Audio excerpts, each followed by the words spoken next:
আমার এক বন্ধুর দৌলতে একটি বৃদ্ধাশ্রমে খাবার পৌঁছানোর দায়িত্ব আমাদের ওপর পড়ে।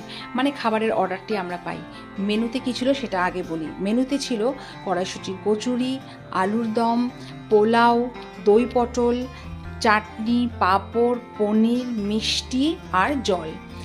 এই বিশেষ মানুষজনদেরকে আমরা নিজে হাতে খাওয়াতে পেরে সত্যি নিজেদেরকে খুব ধন্য বলে মনে করেছি। এরকম কাজ আমরা বারবার করতে চাই, আর ওনারাও আমাদের হাতের খাবার খেয়ে এত খুশি হয়েছে কি বলবো।